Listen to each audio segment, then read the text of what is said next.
So greetings, welcome to today's class. Just to briefly recap what we did in the previous class, we were looking at BIBO stability and its relationship to the location of poles, right? So why does it become important, right? So let me also explain it in the context of vehicle dynamics, right? So when we go forward and let's say look at, for example, even lateral dynamics, cornering dynamics, right? So we'll also look at scenarios where we give a bounded steering input and perhaps the vehicle may spin out of control, right? So in those scenarios, we will try to link that unstable behavior, right? So that is something which we would not be considering as stable. So that will be deemed unstable. We would link that unstable behavior to poles in the right of complex plane, right? As we saw in the previous class. So to summarize, if one wants to essentially ensure that a system is BIBO stable, all the poles of the system transfer function must lie in the left of complex plane. Even if one pole lies in the right of complex plane, the system is unstable. And if we have what is a non-repeating poles on the imaginary axis with all remaining poles, if any, on the in the left of plane, the system is said to be marginally stable. And if you have repeating poles on the imaginary axis with all remaining poles, if any, in the left of plane, the system is anyway unstable, right? So that's what we observed. And I gave you a homework, a set of homework problems to convince ourselves of these facts. We did a few examples in class, right? So I have also assigned the homework problem. Please do submit it by the deadline. Okay, and if you have any questions, please do. Now, like moving forward, I also gave you a homework problem on looking at the effect of zeros. If you do that homework problem, you will observe that the location of zeros would impact the steady state output. They would impact the residues that appear in the output function, and essentially the exponential terms will still be there, and the exponents of the exponential terms will still be the poles of the transfer function. However, the residues or the scalars that multiply these exponential terms and also the steady state output, they would change. Okay, so please do that homework problem, and like we can convince ourselves of this one. Okay. Okay. So with that recap, let's start with today's class. In fact, in any problem associated with dynamic systems, and so is the case with vehicle dynamics, vehicle control, and so on, right? We are always interested in two aspects. Okay, so one is on stability. We have looked at one notion of stability till now, right? Or that is on bounded input, bounded output stability. So this after ensuring that a system's response is stable, we also ask ourselves a question: how do I quantify the performance of a system, right? So suppose, let us say there are 7 of us in this class, right? So let us say all of us are asked to design a steering system for a particular car, and we design it. So now there are 7 designs, like how do we objectively choose, like which one is good or which one is the best that satisfies our requirements, right? So that is where, like one needs to look at performance requirements, okay? And how are performance requirement metrics like indicators, like performance indicators, like quantified and specified by convention. One looks at what are called first order and second order systems to quantify performance and then arrive at performance indicators or performance metrics. Okay, so let's look at that. So by the term first order systems, like we are referring to the value of n being 1. If you recall, what was n? N was the order of the highest derivative of the output term, right? That appears in the governing equation. The typical governing equation of a first order system, right? Of a first order single input, single output, linear time invariant, causal system takes the form. Okay, so typical governing equation of a first order system Okay, so when I write just first order system, it is understood that we are looking at the class of systems understood, right?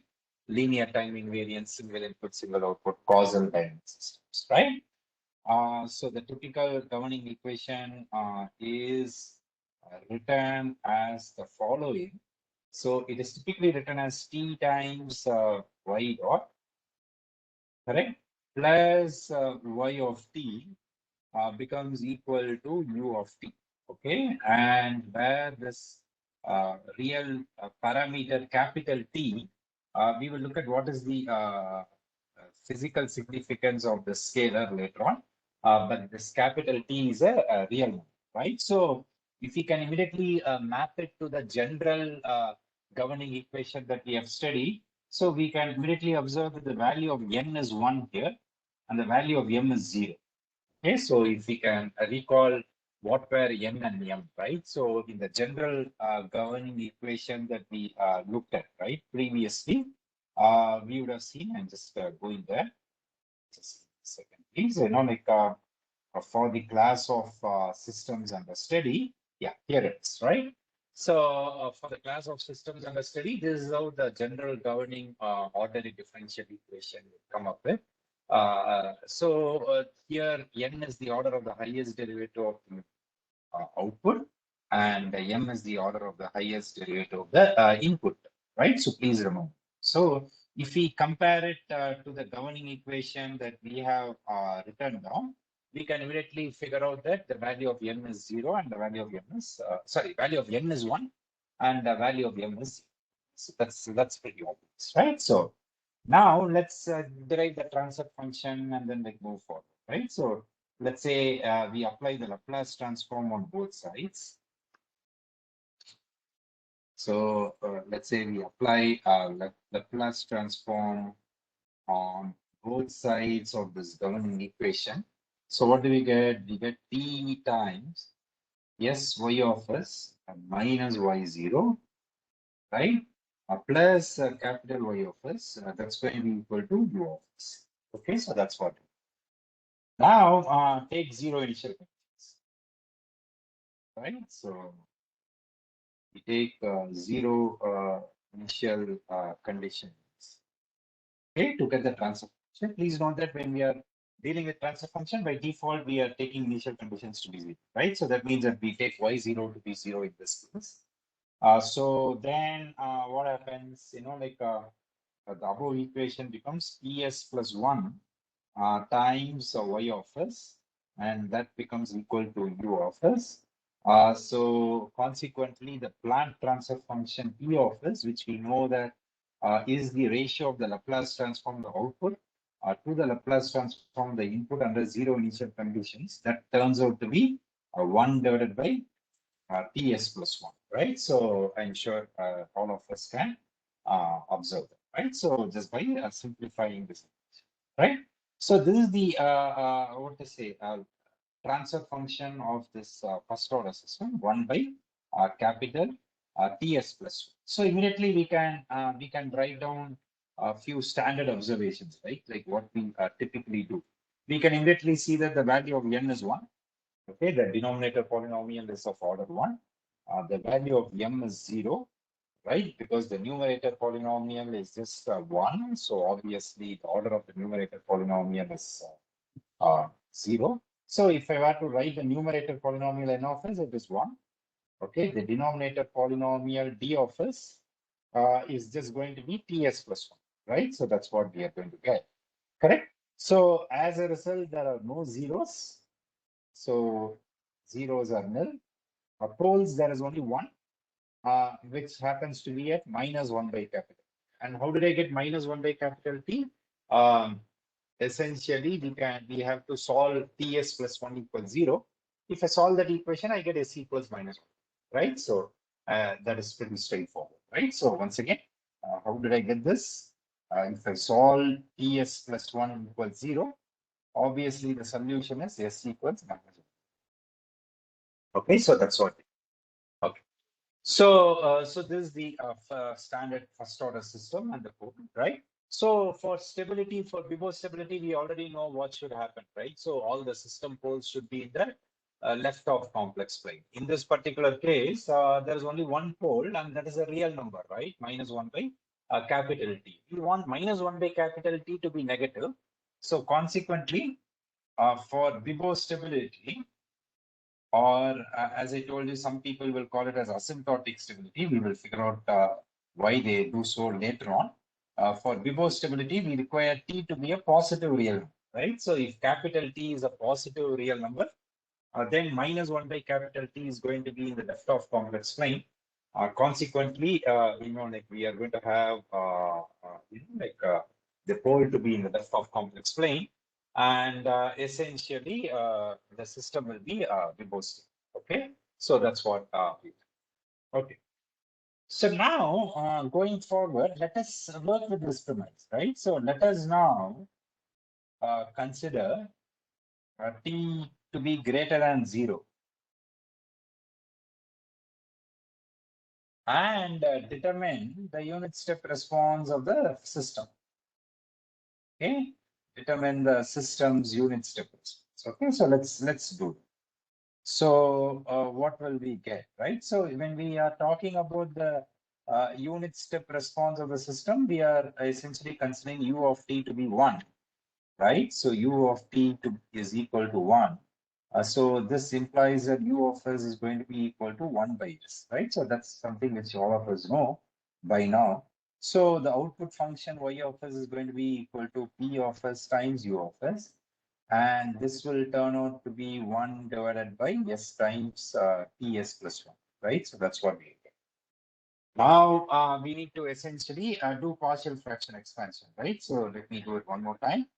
So this will be a by s divided by b by ts plus 1, right? So there are only two factors. So how do I get the factor a? We multiply both sides by s and substitute s equals 0, right? Because that is how we get it. So what will be the value of a? Can someone tell me?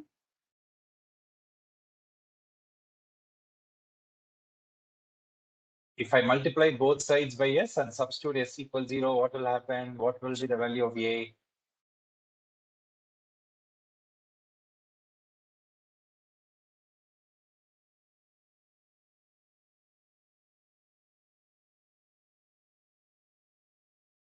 Is equal to 1, sir. A will become 1, right? Because if you multiply by s, you will only get 1 by ts plus 1 on the left hand side, right? Then you substitute s equals 0, you will get 1 divided by, right? So that's what. Yeah. Now, if I want to find b, what do? I multiply both sides by, let me do this step very carefully. Okay, if I want to find b, I need to multiply both sides by ts plus 1, right? So if I do that, I will get 1 by s will be equal to a times ts plus 1 divided by s plus b, right? So that's what I will have. Now, what should I substitute for s? I should substitute the root of ts plus 1, right? What is the root of ts plus 1 if I substitute that to be 0? Minus 1 by t. So s is equal to minus 1 by t, correct. So if I substitute s equals minus 1 by t here, what will I get? I will get minus capital T to be equal to b, right? Because the first term involving a times ts plus 1 will become 0, right? I'm sure all of us can agree, right? So this will give me 1 by s minus t divided by ts plus 1. I hope it's clear how we got this unit step, partial fraction expansion, right? So the reason I did this is because, like till now we were having numbers, right? So now we are having some symbols. I just wanted to show you that the same process continues, like only that now the residues are all dependent on the parameter, right? The system parameters, right? Or the model parameters. So if I simplify this, I will get 1 by s minus 1 divided by s plus 1 by t. Okay, so that's how this will simplify, right? So essentially, I divide the numerator and denominator by capital T, I will get this. Okay, so once I have this and then I take the inverse Laplace transform, what will I get? I'll get y of t to be equal to 1. Okay, because the inverse Laplace transform of 1 by s is 1. And then for 1 by s plus 1 by t, I will get e power minus t by capital T. Okay, so that's all. Okay, so this is the solution to this unit step response. Okay, so I hope it's clear, right? So what is the solution for the unit step response of the first order system, right? That we are considering. So let's plot it. Okay, so let me plot the response as a function of time. So this is t, this is origin, and this is y of t. Then we can observe that as t tends to infinity, right? So as time t tends to infinity, what do you think happens to the value of y? It will change to Goes 1. to 1.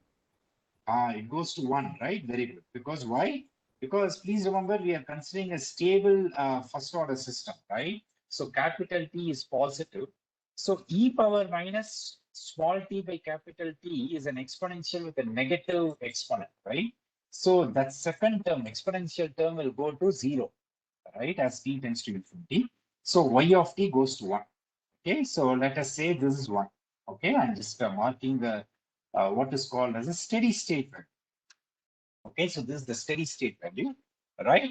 So now if I were to plot what happens to this graph, this will go something like this. Okay, so it will go like an exponent and then finally go to the steady state value of 1. Okay, so that's what will happen. Okay. All right, so this is the what to say unit step response of a first order system, right? And for the class of systems understand. Now, for this system, if I were to evaluate y of t, right, at certain instance of time, right, what will I get? Okay, so let me explain what I mean. So I'm going to substitute some specific values of y, sorry, specific values of time, and then like get the value of y of t, right? So suppose if I substitute t equals capital T, right? What will I get? Let me essentially explain this, right? So if I substitute small t equals capital T and I want to evaluate this, I will get 1 minus e power minus 1, right? Because small t will become equal to capital T, they will cancel off, I will get e power minus 1, right? And if I simplify this, you can do the calculation. You will see that this will come to 0.632. Okay. So the output will be 0.63. All right. At t equals capital. So if I mark it on this graph at time t equals capital T, the output of the system is going to be 0.632. Okay, so it's going to be 0.632. That's the output of the system. All right. Now, if t small t equals 4 times capital T, what happens? You know, we repeat the same step. If at y equals t equals 4 times capital T, it will become 1 minus e power minus 4. And if we calculate this, this will become 0.98. Okay. So essentially y becomes a 0.98. Okay. So essentially, if I mark at 4 times the time constant, right? Okay, so the value, I'm just writing it here, it's going to be 0.9. Okay, so what is the significance of these two, what to say, numbers, right, or parameters, capital T and small t. Okay, so by the way, you know, the capital T is a model parameter, right? So if we go back to the governing equation, so when we looked at this model equation, so capital T is a model parameter, right? So or a system parameter, right? So depending on the term that we use, because that's what is appearing in the governing equation of the system, right? So now if we come, okay, let me show that. Okay, it's called as a model parameter. Okay, so this or the system parameter. All right.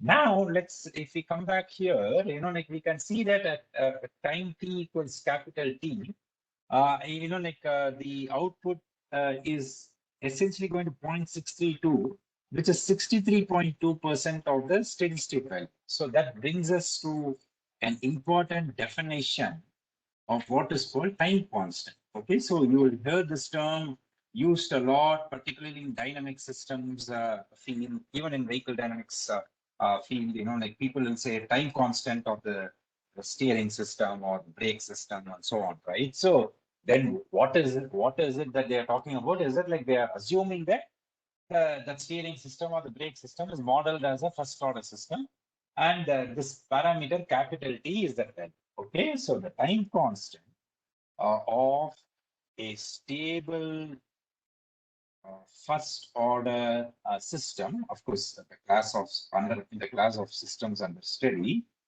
is the time at which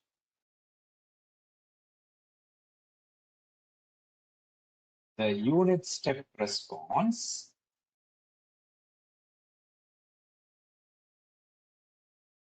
the unit step response becomes 63.2% of its final value. Becomes 63.2% of its steady state. Okay, so yeah, steady state or final. Okay, so it depends on how we want. Okay, steady state or asymptotic. Okay, so the steady state value here is 1.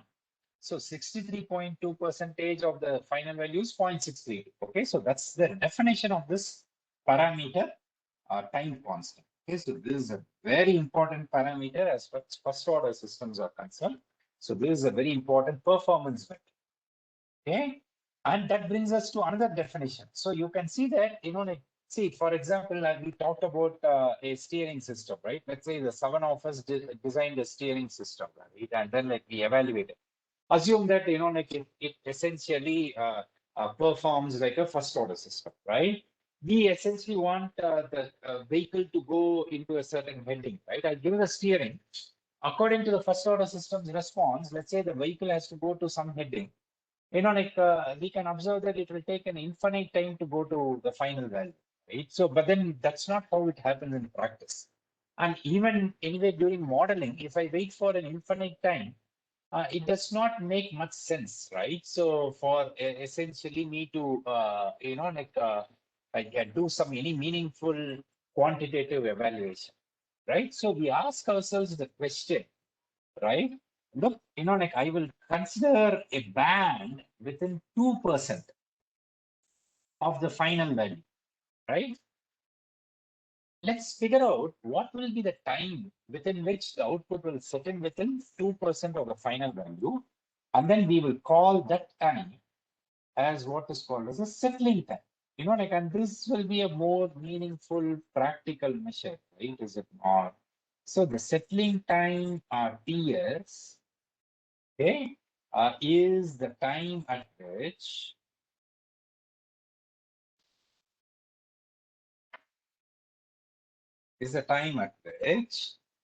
the unit step response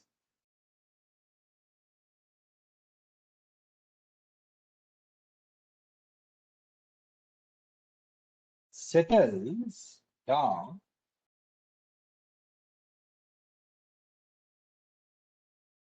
within 2% of its final value.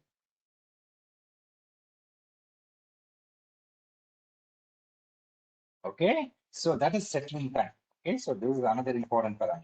But then we can immediately note that the settling time TS, the settling time TS is 4 times time constant, right? So that's what we can see. So immediately we can observe that, like the time constant is the single most important parameter, right? So the settling time is also dependent on the time constant of this first order dynamic system, right? So please, okay, so this is a first order system. Okay, so essentially a stable first order system, the unit step response behaves like this. And, we define the time constant as the system, as the time at which, the output becomes 63.2% of the steady state value, and the settling time is 4 times the time. Okay, so that's what it is. All right. Okay. So any questions on this till now about first order systems? All right. So if moving on, let's look at some variants of this model. Okay, so this is a basic model.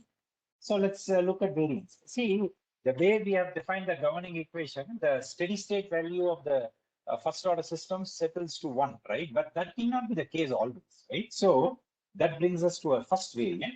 So the first variant is when there is a non-unity steady state value, right? So let me write down what I mean by this. So one can also consider equations of this form: t times y dot p plus yt. The left hand side is the same. That will be equal to b times u of t, right? And the parameter b is a real number. Okay. And if you essentially calculate the what to say, transfer function of the system by taking the Laplace transform, you will see that you will get b divided by ts plus 1. Okay, so this is what you will get. Okay, so this is the transfer function of the system. The only change, from the previous equation is the appearance of the scalar b multiplying the input on the right hand side, right? So that's what has happened, right? So now there are two model parameters, okay? So b and t, okay, or two system parameters, okay? So two system or model parameters. So we already know the meaning of T, right? Capital T, right? Capital T is the time constant. Okay. So what is the physical meaning of B, right? So let's figure it. Okay. So now like this is what is called as a two parameter model. Like when people talk about a two parameter model for first order system or first order process, this is what we are referring to. Okay. So now if we are looking at the unit step response of this particular system, what happens? Okay, so if you want to find out the unit step response, we multiply P of s and U of s, right? So to find Y of s, so what will we get? You get B divided by S times TS plus 1, okay? And you can do the partial fraction expansion. It's pretty easy. So the only difference is that like we get the same functional form 1 minus e power minus t by t. Only thing is that that will be multiplied by the parameter b. Okay, so that's what we get. Now, as t tends to infinity, what do you think will happen to y of t here?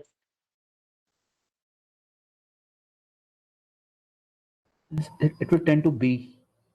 It will tend to be, right? Very, so previously y of t tended to 1, right? When t tends to infinity, right? So, but then, like now we have the scalar b multiplying the, what to say, uh, the input term on the right hand side of the governing equation, right? So we can observe that the final value, right, is tending to B. Okay, so this is what is called steady state gain. Okay, there is another reason why it's called steady state gain. For the same reason, but another way to get the what to say value. So if you use what is called as the final value there, right? So if I take limit t tending to infinity y of t, as we know from the final value theorem, this limit descending to 0, s times y of s, right? So that's something we know. And if I substitute the expression for y of s is going to be b divided by s times ts plus 1, right, for the unit step response. And if we evaluate this, what are we going to get? S and S will get cancelled, and then like we are going to be left with B. Okay, so for this reason, B is called as a steady state. We have just derived it in two different ways. So essentially, what it means is that like it's the final value of the output. Okay, so when we are essentially giving a unit step response to the system. Okay, so when the unit input is of magnitude 1, like the output becomes B. Okay, so that is why it's called steady state gain, right? So because this is coming from electrical engineering parlance, where they talk about gains as things where which multiplies the input and gives out, right? So that's what we are calling. Well, that's why we are calling this as steady state gain. Okay, all right. So now, having looked at what is this steady state gain, like let's look at like what is another variant of this. Okay, so this is the second variant. This is what is called as a two-parameter model, wherein like we are essentially having these two parameters V and capital T, and then like we are essentially introducing this notion of steady state. Okay, so what happens? What other variant can I have? Okay, so let's go forward and look at the next variant. Okay, so the next variant is the following. So we have T times Y dot T plus Y of T, right, is equal to B times U minus U of T minus TD. Okay. So what is this TD? Let me explain this short. Okay. TD is a positive, right? Positive real number. So let us say, like we essentially have, let's say we stick to the example of the steering system, right? Let's say we give a steering input, right? So there may be some friction in the steering system, right? There may be some other effects in the steering system due to which there may be a delay in the system response, right? Let us say I give a steering input at this time. If you, let's say, hundreds of milliseconds may elapse before the vehicle's orientation changes. So that is what is called as a time delay. Okay, so this TD is a time delay. Time delay is created in practical systems due to phenomenon like friction, okay, which will delay the system's response. Okay, so if that is the case, then we have this extra parameter. Now, this becomes a three-parameter model. Okay, so three-parameter model. The three parameters are the system time constant, capital T, the steady state gain B, right? And the time delay TD, right? So these are the three system parameters, right? So this becomes a three parameter. Now, if I were to also like sort of like schematically represent the effect of this time delay, let's say I have a plot, right? So between T and, let's say first, let me plot, sorry, if I plot the input u of t, so let us say from 0, this blue curve indicates, let's say, a step input, right, which I'm plotting. Okay, so and that's my input u of t. Okay, so and then let's say I have the system response. What happens is that, like, let's say if there is a delay, like in the system response, and y of t is plotted in green here, right? So we can see that uh, from the point at which the time instant at which the input is given to the instant at which the output starts to increase from 0, there is a time interval, right, that has lapsed. Okay, and that is t. Okay, so and this is why it is called as time delay. I hope the explanation behind the physics of this parameter is clear, right? So now the question becomes, like, when should I consider time delay? See, time delay see, such process, that such phenomena may be present in most physical systems, right? So, for example, friction may be present in most mechanical systems. The question is, when should I consider such time delay, right? So, for example, let us say we have a steering system in which this time delay is, let's say, 10 milliseconds, right? But the time constant of the system is, let's say, 2 seconds. I can say, hey, look, 10 milliseconds is very small when compared to 2 seconds, right? And I will neglect the effect of time delay. On the other hand, I design a different steering system where the time delay itself is 0.5 seconds. And the time constant of the system is still 2 seconds. Now I will think twice before neglecting time delay, right? Because the time delay is now nearly 1/4 of the time constant, right? They are comparable in scale. So now, like I may want to incorporate the effect of time. So that's how we take a call, right, on whether to include a time delay or, okay. And in process control literature, people will call such models also as first order process model with time delay. So this is also an abbreviation which we may encounter. So as I told, the dynamic systems and control is truly a multidisciplinary area. Okay, so it has contributions from various engineers. So in chemical engineering parlance, like they look at process models, right? So chemical processes, right? So there, they use this term FOP, right? First order process with time delay. Okay, so that's what they refer. And so if I want to investigate this further, so what happens if I take the Laplace of the equation on both sides? It so turns out that the Laplace of u minus t to u of t minus t becomes u of s e power minus t means. Okay, so that's how the Laplace transform turns out. Okay, so this is a property of Laplace.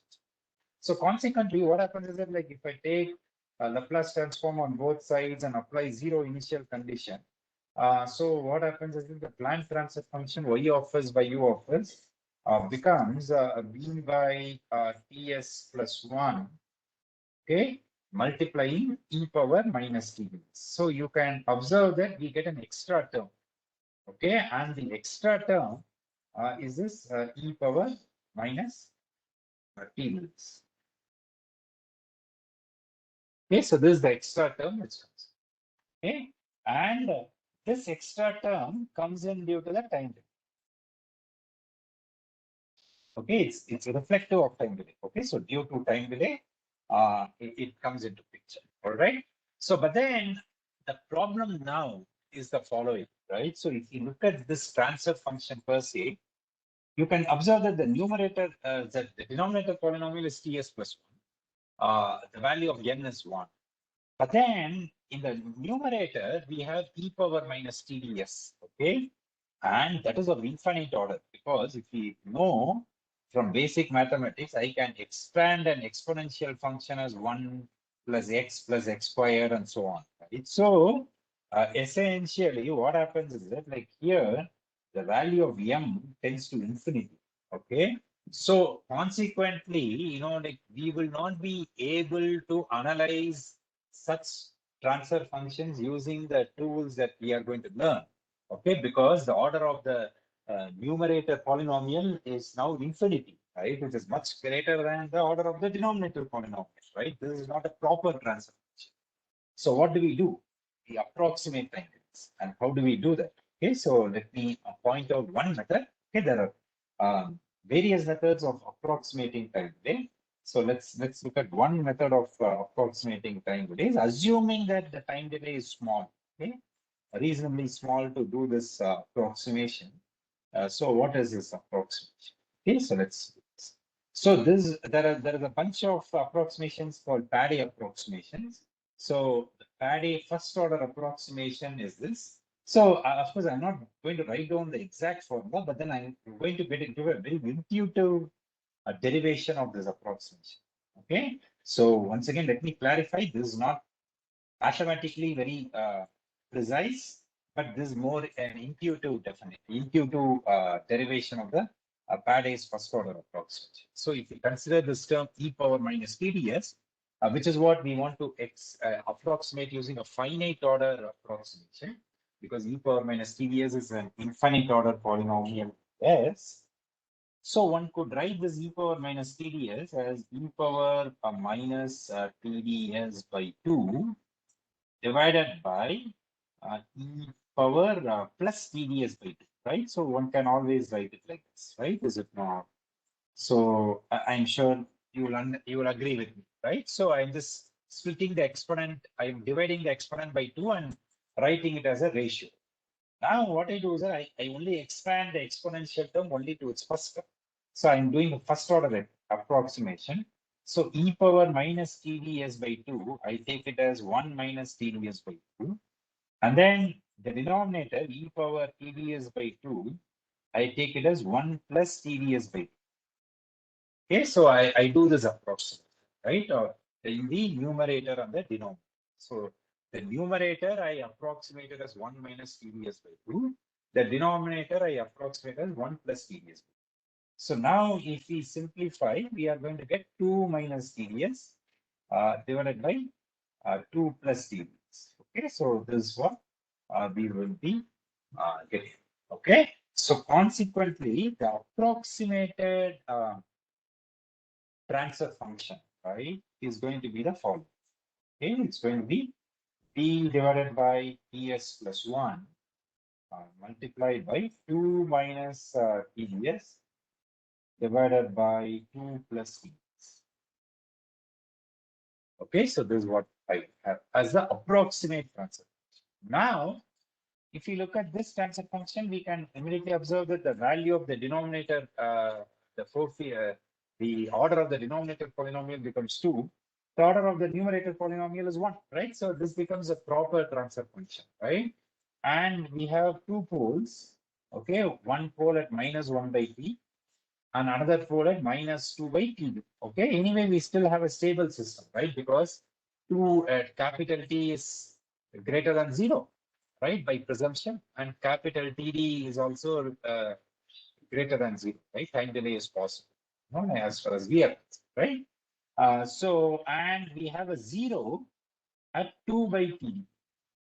Okay, now, since TD is greater than 0, this 0 is in the right of complex number. Okay, so because why? The parameter time delay is positive, right?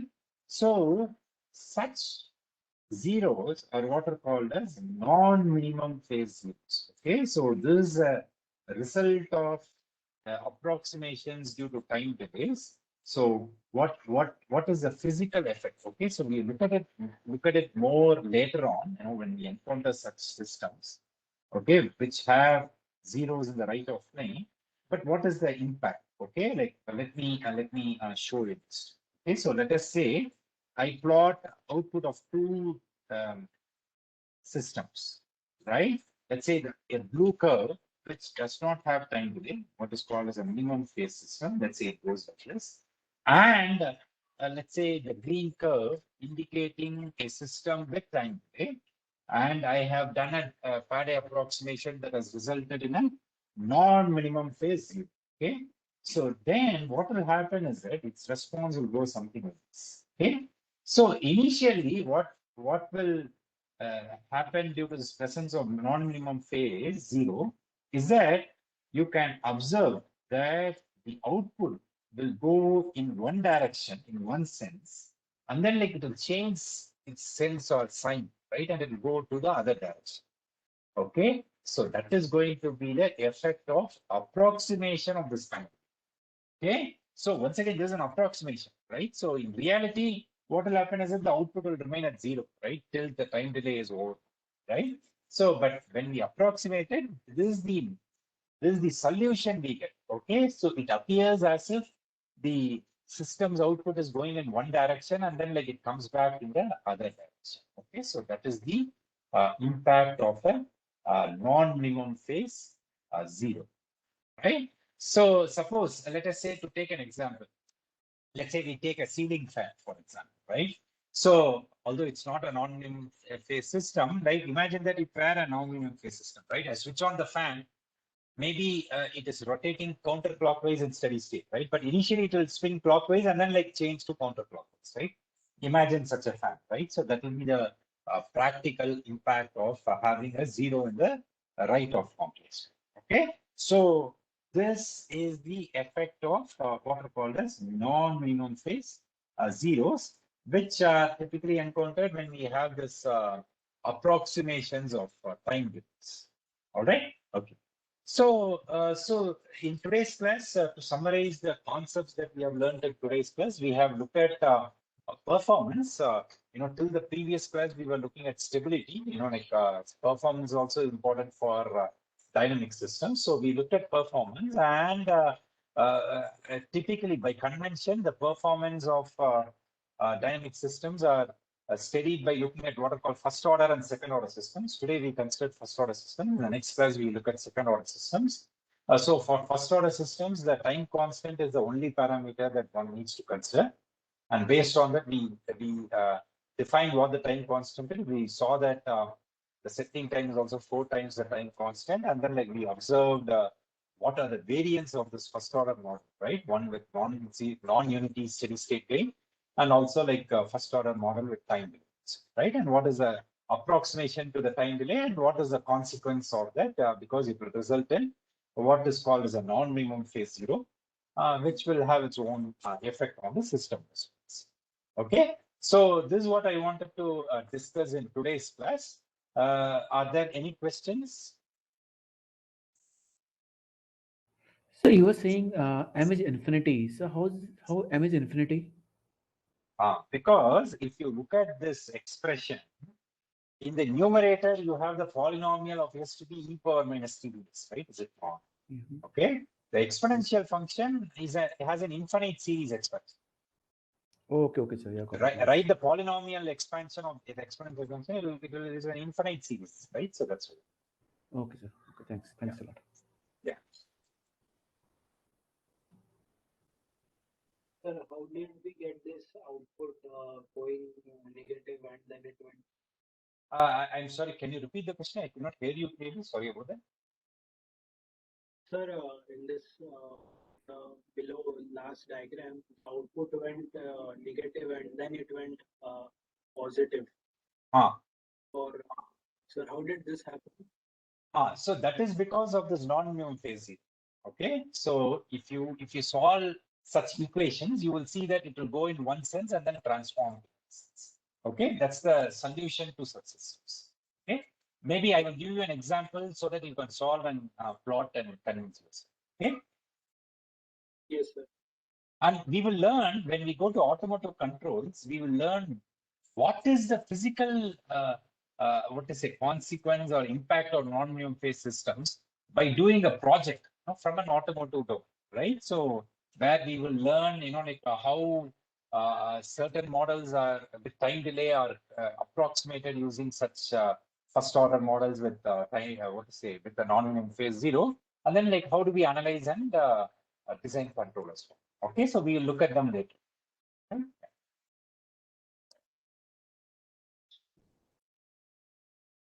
Okay, any other questions? Sir, not related to this today's topic, but I for syllabus like in the classroom app. See, your voice is really low, at least for me. Can you please increase your microphone volume if you don't mind? Yes, sir. Sir, can you please share the syllabus? Hello? Hello. Yes, please go on. Yeah, Got it. sir, can you please share syllabus, course syllabus? Course syllabus, I think I typed it in the Google Classroom window. Did I, or did I forget? No. Oh, sir, I cannot see in the Google Classroom. Okay, let me check. Okay, and I will type it. If I have missed it, sorry about that. I will type it. Okay, after the class, I will. Okay. All right. So if there are no further questions, let's close today's session. I will mark attendance for all 6 of you. So we will continue in the next class. Okay, thank you. Thank you, sir. Thank you, sir.